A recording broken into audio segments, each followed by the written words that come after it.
mais um convidado que vai fazer aqui uma explanação, que é o seu Rony Vernet.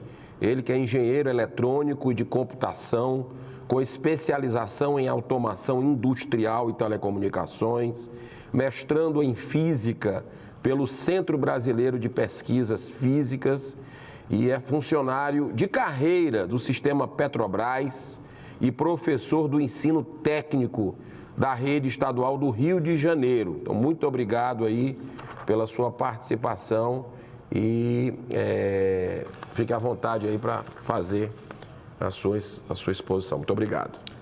Excelentíssimo senhor senador Eduardo Girão, demais autoridades presentes, povo brasileiro. Os casos que serão mostrados a seguir são impressionantes, não apenas porque revelam que existem fenômenos ainda não compreendidos e que estão interessados em nossos povos indígenas e ribeirinhos da Amazônia, mas também porque esses incidentes foram comprovadamente investigados pelo governo brasileiro, cujos documentos estão disponíveis pela Lei de Acesso à Informação e também pelo Arquivo Nacional. Alguns desses casos são sensíveis, pois envolvem sequelas permanentes e mortes de pessoas. Entretanto, apenas fechar os olhos e ignorar esses fatos não irá nos ajudar a entender a origem desse problema. Façamos uma reflexão. Quando nós, pesquisadores, pegamos o helicóptero e descemos na floresta amazônica, dopamos uma onça, colocamos GPS, fazemos procedimentos invasivos nessa onça, para estudá-la e preservar a sua espécie, é uma agressão? E se essa onça vem a morrer por uma reação natural do seu organismo ao dardo tranquilizante que foi colocado nesse animal, é um assassinato? Na visão do animal, provavelmente sim. Mas na visão do pesquisador, ele estava tentando apenas proteger aquela espécie.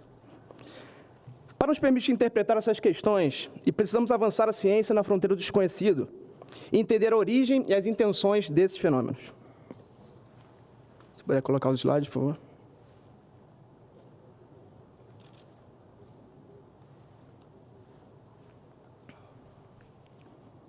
Os documentos que vamos falar são documentos oficiais sobre casos no Maranhão e Pará e documentos também no Acre, tanto da Força Aérea Brasileira quanto da Polícia Federal, FUNAI, Ministério Público.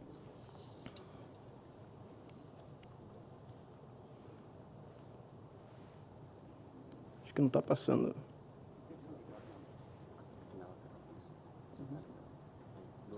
Sim, obrigado.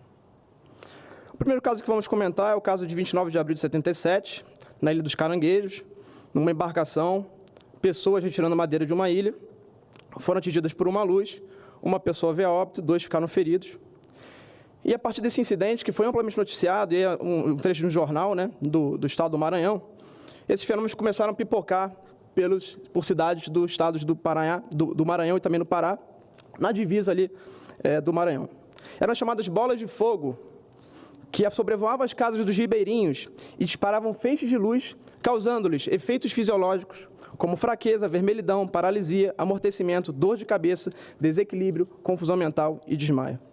A maioria das vítimas eram pessoas simples, ribeirinhos e pescadores, que eram atacados na maior parte das vezes quando estavam sozinhos, à noite e também durante o dia. Esses casos não pouparam nem a capital São Luís, que também passou a ser sobrevoada pelos tais aparelhos, nome popular que os visitantes da região deram, quando começaram a observar não somente luzes, mas também formas desses veículos aéreos. A população de diversas localidades maranhenses encontrava-se em pânico com os feixes de luz. O prefeito da cidade de Pinheiro, Manuel Paiva, chegou a confirmar que o fenômeno OVNI era real e queria comunicar ao Ministério da Aeronáutica após um desses veículos descer e sobrevoar a cidade a baixa altitude. A partir do modo iniciado no mês de julho de 77, na cidade de Viseu, fronteira com o Maranhão, o foco da atuação do fenômeno passou a ser o estado do Pará, fazendo vítimas até mesmo na capital Belém. As pessoas pararam de sair de suas casas após 18 horas. Passaram a se reunir nas mesmas casas e orar para tentar afugentar o fenômeno dos feixes luminosos. E respondiam, quando esses objetos desciam, a tiros de espingarda. Os homens eram atingidos principalmente na região do pescoço, enquanto as mulheres eram atingidas na região do tórax, próximo aos seios. Enquanto isso, as autoridades tentavam descredibilizar as testemunhas. O secretário de Segurança Pública do Estado do Pará, na época, Flávio Guedes de Araújo, chegou a declarar: essas pessoas devem tomar um calmante ou procurar um médico. Não há nenhuma luz, Na realidade, é só imaginação. Na cidade de Virgílio de Nazaré, o pânico foi tamanho que o prefeito José Idônio Favaz Soeiro enviou um ofício à Força Aérea Brasileira pedindo ajuda, o que também foi seguido pelo prefeito do município de Colares, Alfredo Bastos.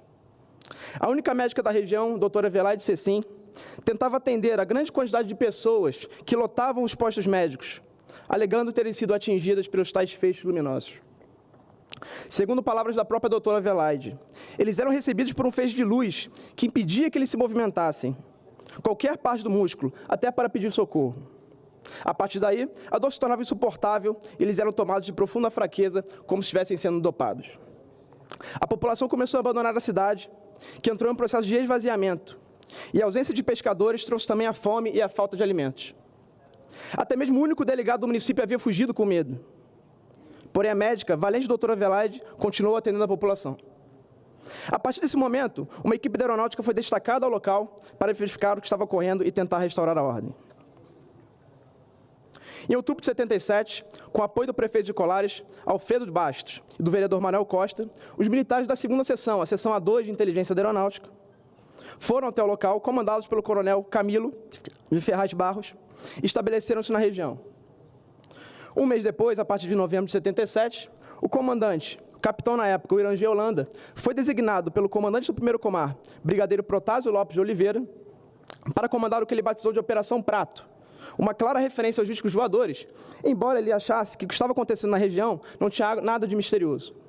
Ele achava que tinha uma explicação trivial para tudo aquilo.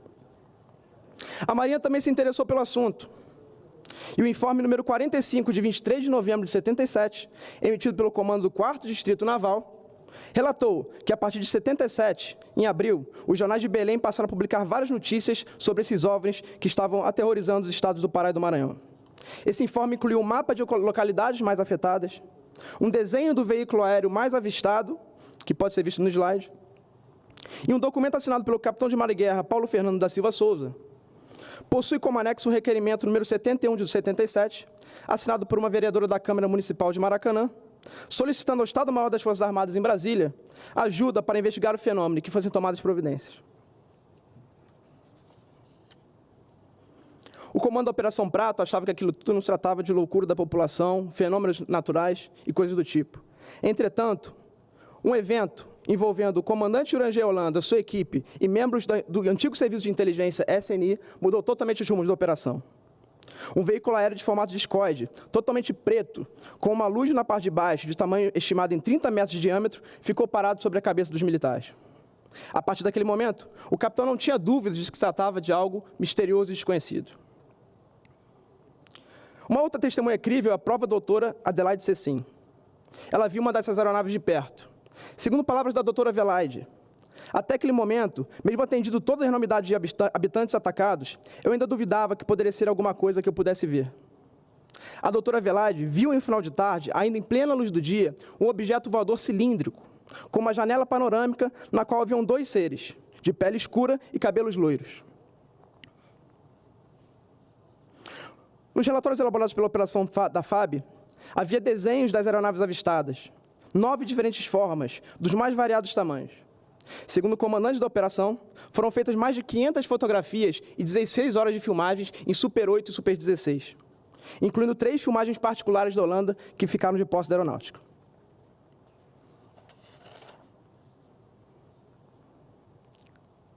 Segundo Holanda, alguma dessas fotos tiradas por ele e por sua equipe, haviam naves mães com saída e reentrada de objetos menores. O comandante disse que ficou de frente com uma aeronave no formato de uma bola de futebol americano, no comprimento de 100 metros, a uma distância de apenas 60 metros de distância. Ele estava diante de um prédio. Essa aeronave ficou parada na frente dos militares e eles fizeram filmagens e fotos desse fenômeno. Após comentar sobre essa filmagem e mostrá-la aos militares, em uma sessão especial, a Operação Prato foi finalmente encerrada, oficialmente encerrada. Em agosto de 97, após mais de 20 anos de silêncio, o comandante Holanda foi entrevistado pelos ufólogos Gevaé e Petit, revelando vários detalhes da operação. Em abril de 2009, a campanha da Comissão Brasileira de Ufólogos conseguiu liberar alguns documentos da Operação Prato. Entretanto, segundo o comandante da Operação Irangê Holanda, um relatório final foi enviado ao Estado-Maior da Aeronáutica. em Brasília, o qual ainda não foi integralmente liberado. Faço aqui um apelo à Força Aérea para que haja liberação integral ao povo brasileiro de todos os documentos da Operação Prato, incluindo fotografias e filmagens realizadas que nunca vieram a público.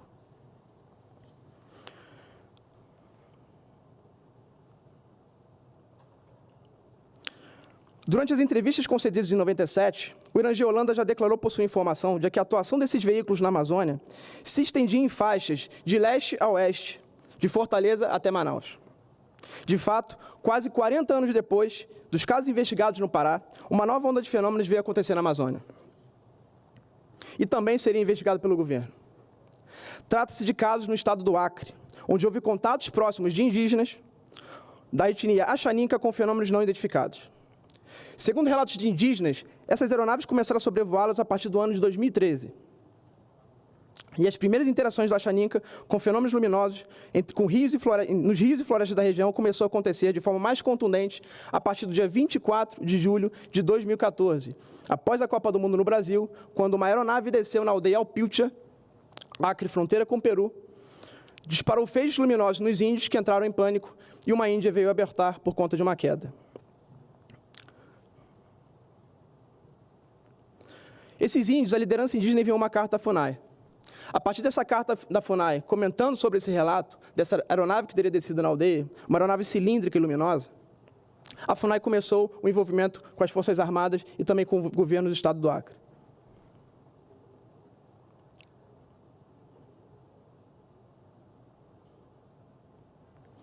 A aeronave desceu exatamente nesse terreiro dessa aldeia que está na foto. Os órgãos envolvidos numa investigação que começou a partir daí foram a FUNAI, a Polícia Federal, o Ministério Público Federal e a Secretaria de Segurança Pública do Estado do Acre. O delegado Marcelo Antônio Neme abriu um inquérito, então, chamado Inquérito 184-2014-4, para investigar se criminalmente havia algum crime sendo cometido por contra aquela sociedade, aquela comunidade indígena. Então, os policiais federais realizaram uma missão naquela aldeia, com base nesse inquérito. E também, no dia 20 de agosto, a FUNAI emitiu um relatório compilando as informações e distribuindo a diversos órgãos, incluindo as Forças Armadas e a ABIN. As lideranças das tribos indígenas relataram que esses objetos estavam visitando a aldeia a todo tempo, de 18 até as 22 horas, o que acabou interrompendo a atividade de pesca. A Polícia Federal, então, realizou uma primeira missão. Um desses depoimentos dessa missão é de Paula Colares, doutora em antropologia, que filmou, junto com indígenas, um objeto descendo na aldeia de cores brancas, verdes e vermelhas. Os índios, nesse vídeo, começam a atirar de espingarda contra esse objeto, que então desiste de fazer sua investida e sobe na direção do horizonte. Esse vídeo está disponível e anexado nesse inquérito da Polícia Federal. O inquérito da Polícia Federal, então, foi finalizado, foi arquivado, por falta de indícios de que haveria sendo cometido um crime ali contra aquela população. Então, quem se manifestou foi o Ministério Público. O Ministério Público, então, se manifesta a partir de palavras da doutora antropóloga Carolina Comandulli, que estava na aldeia em janeiro de 2015 para participar de um encontro entre povos indígenas do Brasil e do Peru. Por volta das 21 horas, após o jantar, ela viu flashes luminosos sendo disparados no terreiro da aldeia. Ela achou estranho, porque não havia nuvens, o céu estava limpo. Ela, então, se preparou para dormir na casa do hoje atual prefeito da cidade de Marechal Tamaturgo, que é a cidade mais próxima da aldeia, Isaac Pianco, hoje prefeito em segundo mandato. Na casa de Isaac, ela observou, quando estava preparando para dormir, uma luz esférica, entrando dentro da casa a cerca de meio metro do piso. Quando Paula achou que não era uma pessoa e viu de perto aquele fenômeno, ela ficou aterrorizada, só tentou se virar para o lado e tentar dormir, coisa que não conseguiu.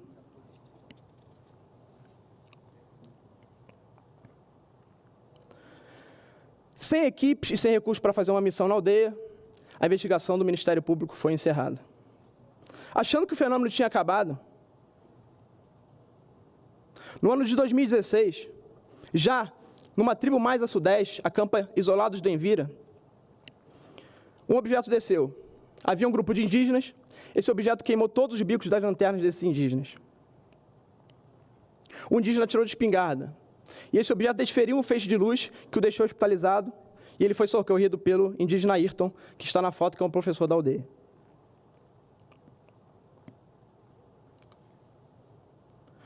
Uma investigação minha liberou recentemente, em 2020, mais de 120 páginas de documentos oficiais dessas investigações e mais de 20 minutos de vídeos escolhidos pela Polícia Federal que estão disponíveis ao povo brasileiro. Esses fenômenos começaram no Peru, em Chulucanas, em 2001. Fenômenos que saíam e entravam do mar, saíam e entravam dos rios. Começaram a vir em direção a Pucallpa, em 2008, também no Peru. E vieram chegar no Acre, a partir de 2013, em 2 tribos, pelo que sabemos. Mas sabemos também que, pela tendência dessa linha, pode ser que outras comunidades indígenas que estejam desamparadas pelos órgãos de proteção estejam sendo afetadas também. E respondendo tiros de espingarda, e tomando esses feixes luminosos e não saber o que estava acontecendo. Por isso que o que o Jackson falou aqui é muito importante. Precisa falar desse assunto e conscientizar a população, conscientizar as pessoas que estão mais isoladas e necessitadas, os nossos povos isolados, ribeirinhos, indígenas, pescadores. Esses fenômenos ainda acontecem nos dias de hoje. E há locais em que esses fenômenos acontecem há décadas. A região da Serra da Beleza, em Valença, no Rio de Janeiro, é uma região pesquisada há décadas por pesquisadores.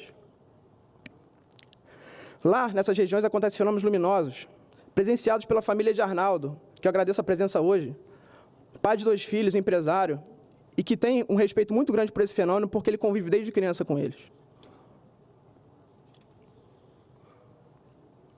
A partir desse momento, eu faço aqui um juramento perante o Congresso Nacional e o povo brasileiro, prometendo relatar com toda a verdade um evento observado por mim por mais de 4 anos de visita a essa região.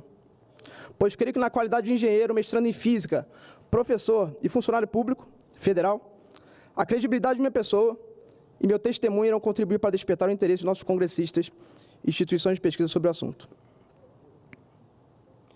No dia 10 de junho de 2021, às 18h47, uma enorme luz com cerca de 5 metros de diâmetro, cor e luminosidade parecida com ferro fundida, apareceu no topo do morro conhecido como Cruzeiro, onde Arnaldo construiu uma cruz de 13 metros em homenagem ao seu pai, já falecido. Nesse momento, parafrasei o comandante Holanda para descrever o que eu estava vendo. Era um sol na minha frente, um brilho muito grande, mas que você podia ficar fitando.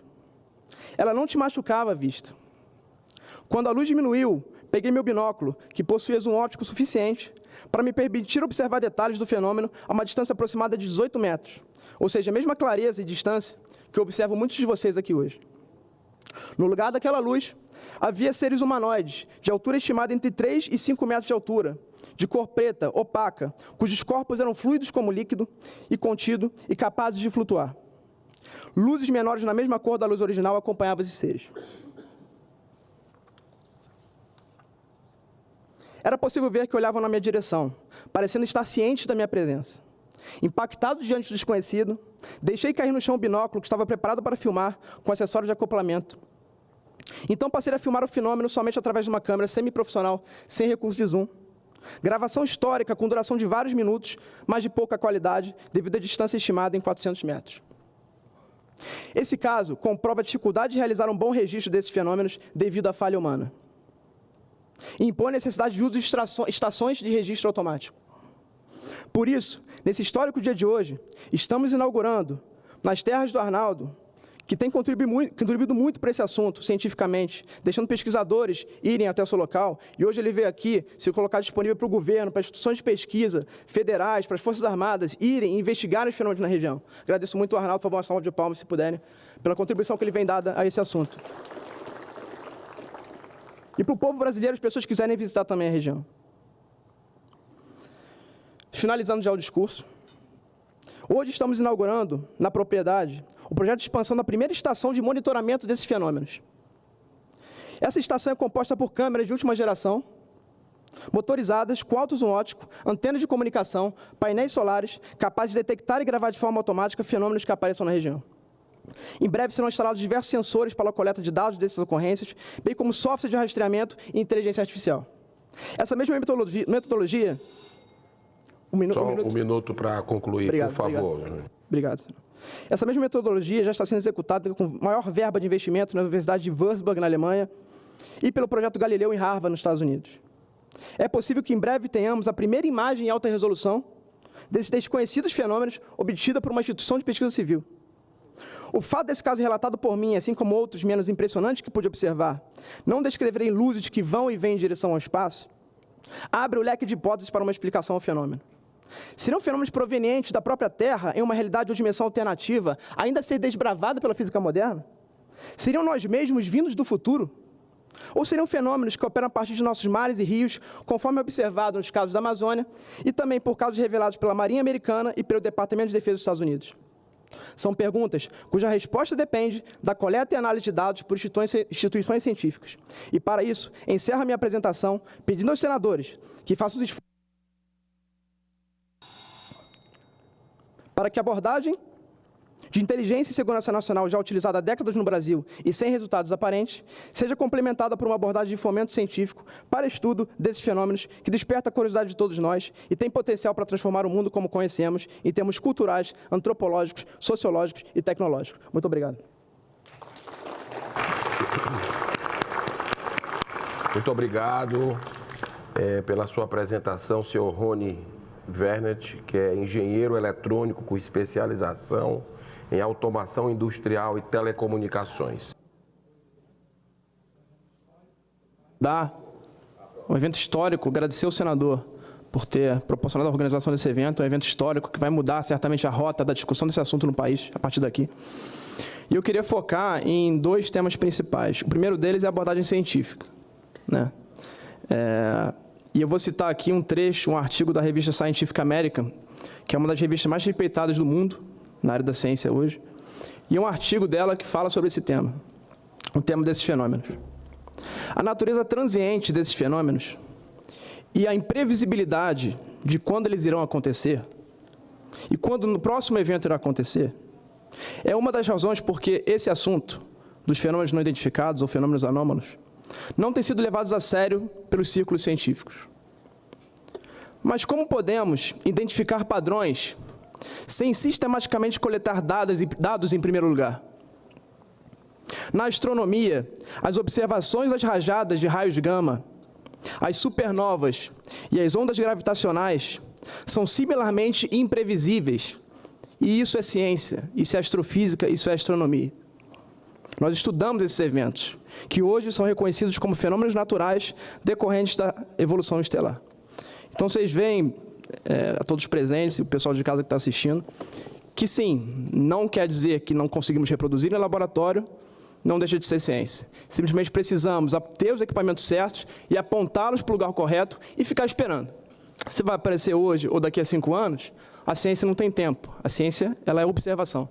E essa observação, ela tem que ser feita de forma perene, de forma contínua, até a gente conseguir coletar dados. E aí sim, o grande problema da ufologia, coletar uma imensa quantidade de dados para aí sim a gente conseguir chegar numa conclusão. Porque a gente hoje não sabe nem a origem e nem as intenções desses fenômenos. Em relação a como começar isso no Brasil, né, a gente teve, após a liberação do relatório do Pentágono, no ano passado, imediatamente a Universidade de Harvard criou o projeto Galileu, pelo pesquisador astrofísico Avi Loeb.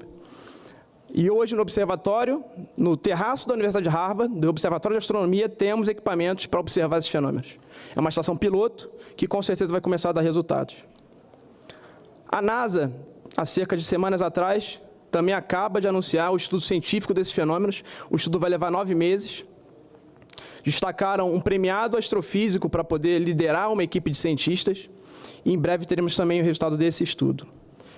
E o governo dos Estados Unidos, ele criou, no ano passado, numa emenda na Lei Nacional de Defesa, a emenda Gillibrand-Rubio-Galego.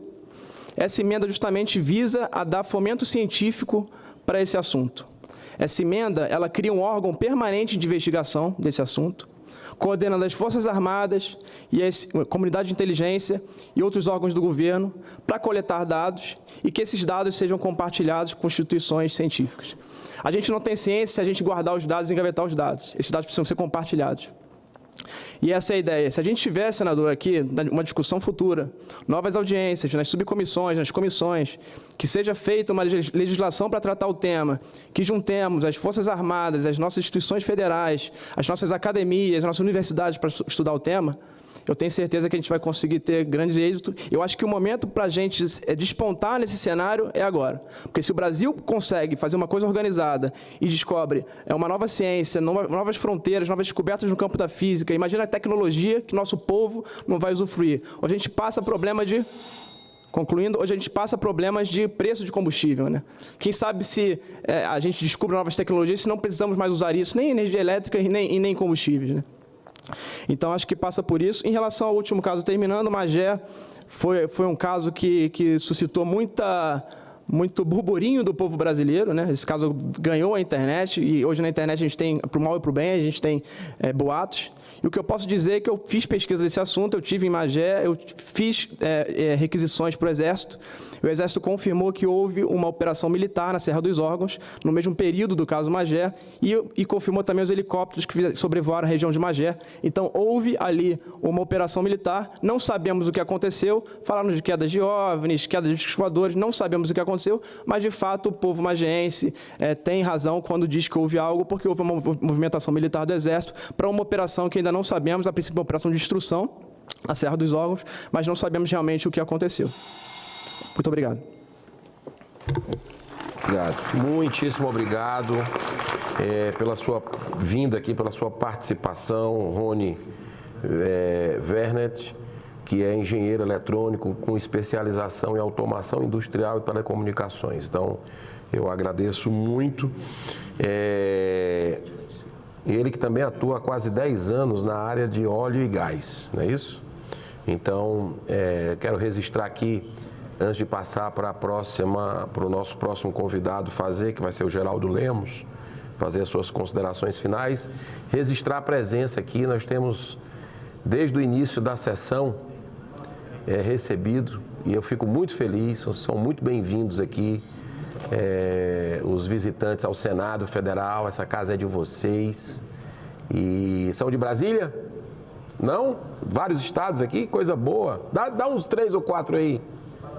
Paraná, Santa Catarina, Maranhão, Minas Gerais, Pernambuco. Que bacana, gente.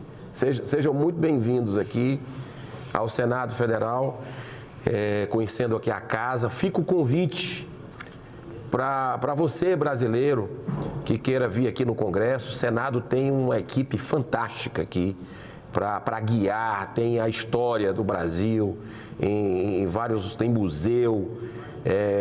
Muito interessante aqui a abolição da escravatura aqui no túnel do tempo. É importante você acompanhar a vida política do seu país, é cidadania, e quanto mais você gostar de política, isso aí aponta para um futuro do verdadeiro coração do mundo e pátria do Evangelho, que o Brasil, não tenho a menor dúvida, que vai ter um protagonismo internacional, e eu fico feliz demais com esse despertar do povo brasileiro para a política, né? Para conhecer o que é seu, né? E cobrar seus representantes, enfim. Então, eu vou agora já passar a palavra a Geraldo Lemos Neto, empresário do setor de investimentos imobiliários, corporativos e industriais, idealizador e dirigente da Casa Chico Xavier de Pedro Leopoldo, também participa